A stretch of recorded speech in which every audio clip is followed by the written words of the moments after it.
A female employee with developmental disabilities works in the same department as I do. She was harassed severely by our boss, prompting me to defend her, something I hadn't anticipated would result in such harsh treatment. My name is John. I'm employed in the planning and sales department of a machinery manufacturing company. Emma. Hey, Emma. Oh, yes.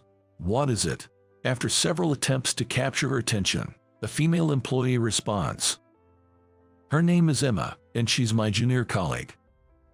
Emma, this is an important document, isn't it? It was left on the copier. Oh, sorry. Thank you. This exchange is just one of many today. Emma often makes the same mistakes for a reason. She has a developmental disorder and tends to forget things. This is why she frequently leaves documents behind, as she did this time.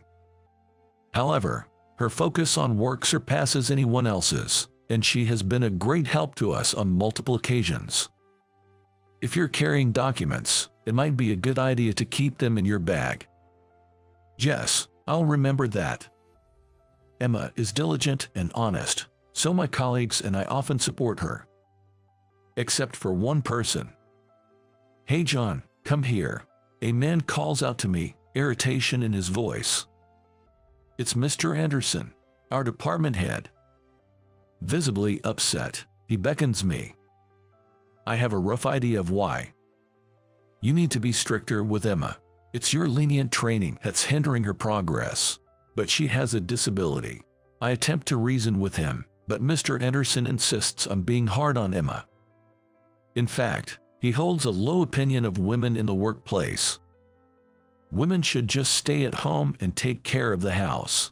Many female employees have left our department due to his attitude, which involves frequent harassment. The severe lectures and demeaning comments were excessive, often reducing many women to tears. With so many departures, you would expect an investigation into the department, but oddly, that has never happened. Now, Emma is his target. It infuriates me that she thinks having a disability gives her special privileges. What if I claim to have a disability? Could I then do whatever I please? I try to pacify Mr. Anderson, finding his remarks problematic. I'll take good care of her, so please be lenient this time. I manage to convince him and return to my seat. Of course, I hope Emma can be more mindful about forgetting things, but the most crucial improvement needed is in Mr. Anderson's attitude and mindset. Then, one day, an incident occurs. Emma misses a meeting with a key client. The client is highly displeased and considers canceling all future business with us. See, nothing good comes with her around. Mr. Anderson blames Emma, leaving her completely frightened. Emma, why did you miss the meeting? You usually note it in your schedule. But Mr. Anderson said he would attend instead and told me not to come. Upon hearing her words, I seek clarification. Apparently, Mr. Anderson had informed Emma a few days prior that her presence at the meeting was unnecessary. She was excluded because he disapproved of women being too assertive. Her schedule indeed reflects this. Mr. Anderson, weren't you supposed to attend today's meeting? I confronted him, showing him Emma's schedule. Apparently, he had forgotten about it himself, as his face turned pale. Please stop pushing your mistakes onto your subordinates. She just followed your instructions. I was fed up with everything that had happened and spoke out strongly. But the response I got was shocking. Even so, this can be used as an excuse to fire Emma. I can just say she made up those notes herself and twist the story however I want. What was this man even saying? Trying to save his own skin by making a subordinate take the blame. And for someone completely innocent, no less. I had reached my limit. Before I knew it, I had thrown the coffee from Mr. Anderson's desk onto him. What the hell are you doing? That's my line. Do you even realize what you're trying to do? Our commotion had by now caused a stir among the others. Having gone this far, there was no turning back. but I couldn't stand by and watch Emma be unjustly fired over such unfairness. I was prepared to lose my job as I confronted Mr. Anderson. "I'm the head of this department. Don't criticize my decisions. No, if you're wrong, I will speak up." My attitude must have been disagreeable to Mr. Anderson. His face turned red with anger.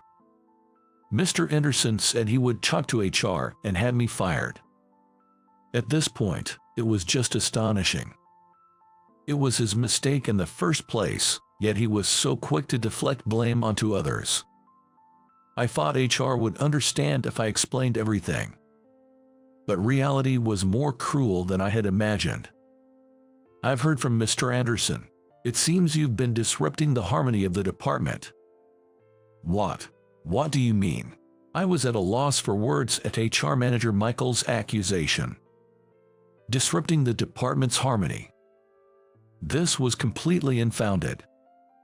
Michael said that Mr. Anderson reported I was slacking off at work and repeatedly harassing other employees. That's nonsense.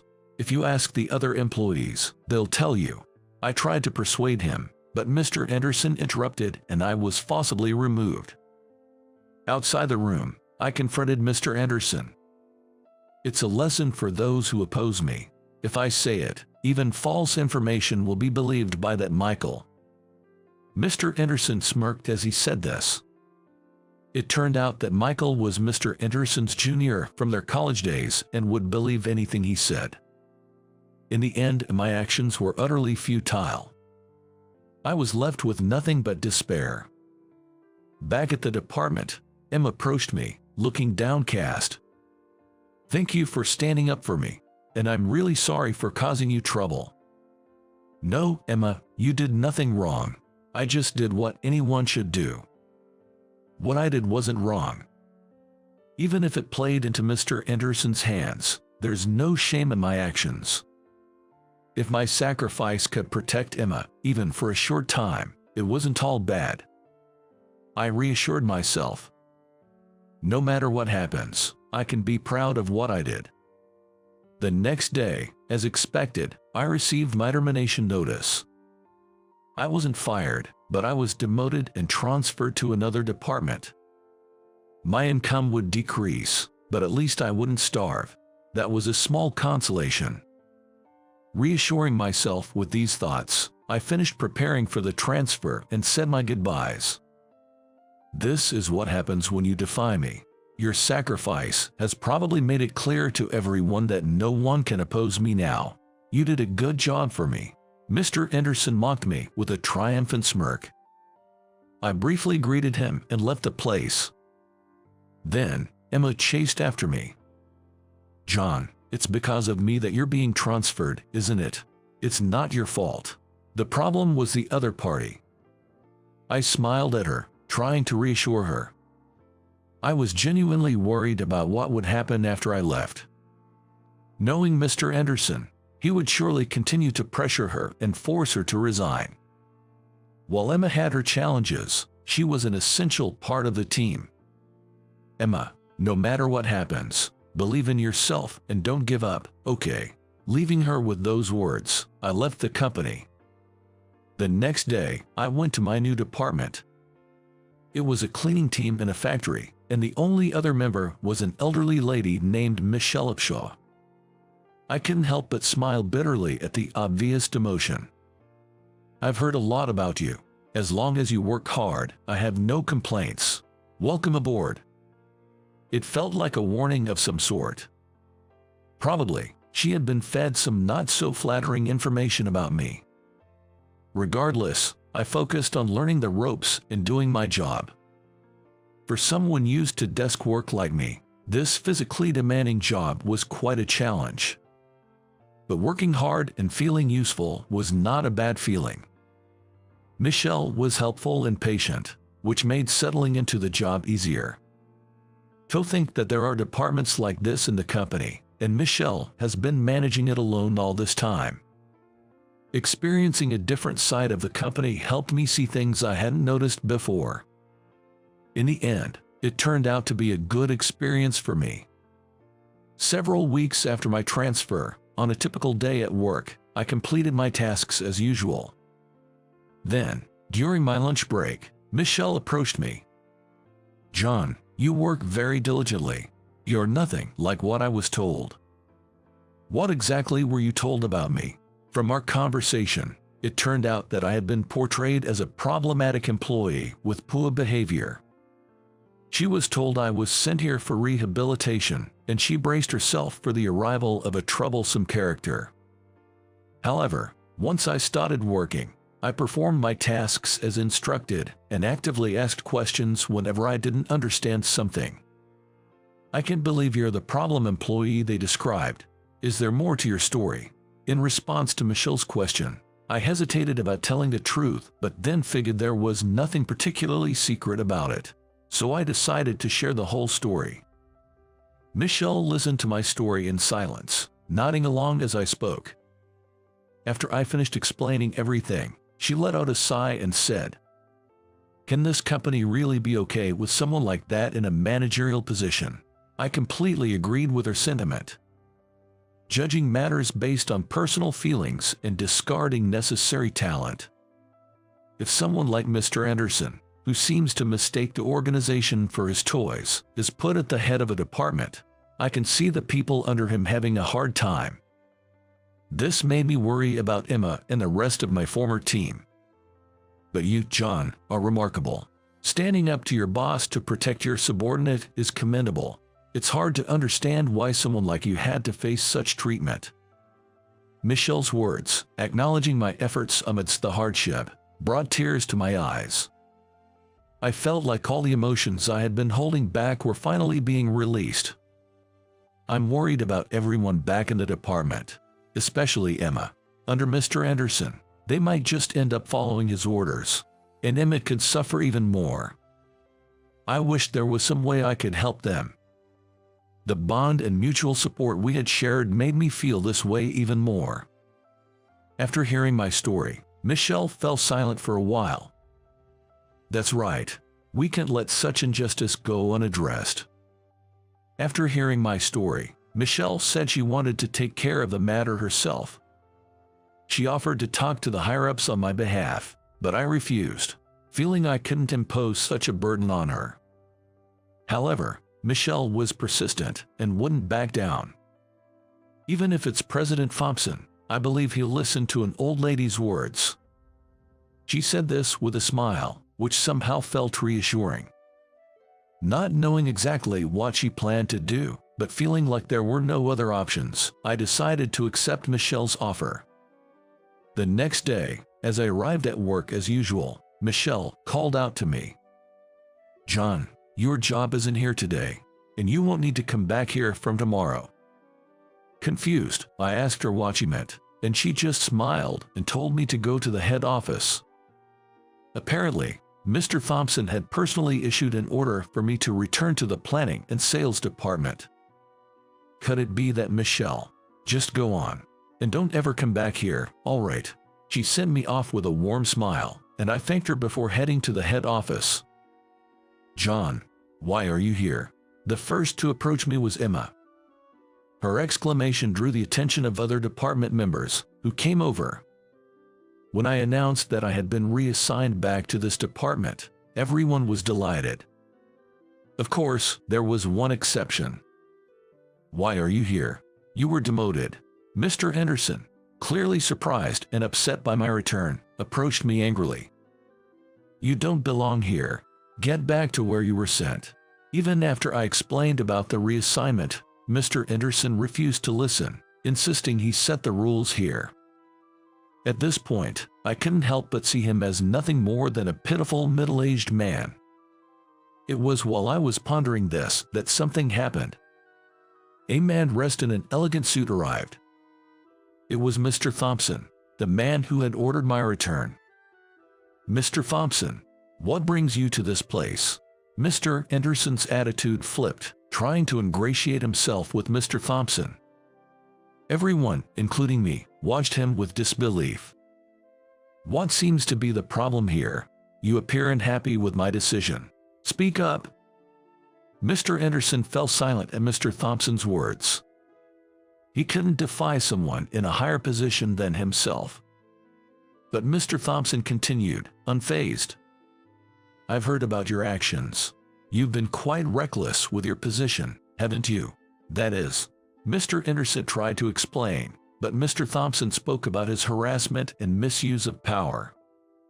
His voice was calm, but his eyes weren't smiling.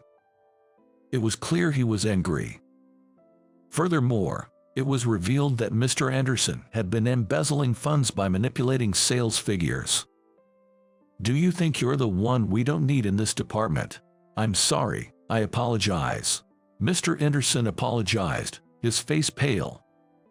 But obviously, an apology couldn't undo his actions. Anyone can apologize.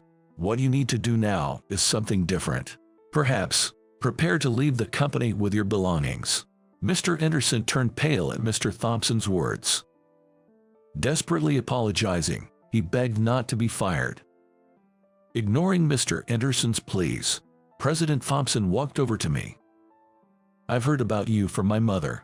We need someone as diligent as you in our company. Mr. Thompson said this with a smile. When I asked who his mother was, it turned out that Michelle was Mr. Thompson's mother.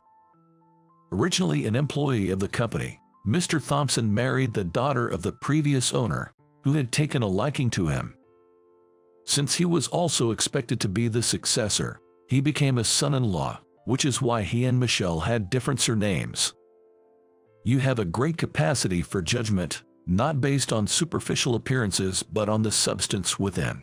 I would like you to lead the planning and sales department going forward. Mr. Thompson's words, filled with trust, were very reassuring. Thus, I was appointed as the head of the department. Meanwhile, Mr. Anderson was immediately fired and faced legal troubles for embezzlement. That night, I called Michelle to express my gratitude. John, you're not the kind of person to be crushed by something like this. I want you to believe in yourself and aim high. I will never forget this favor. Thank you so much, I said to Michelle. She smiled and encouraged me with a gentle push on my back. Months later, I was thriving as the head of the planning and sales department. Initially, I had my doubts, but the support of my team members, who worked tirelessly, helped me overcome the challenges. Emma, you're doing great. Your sales performance this month is outstanding, I complimented her.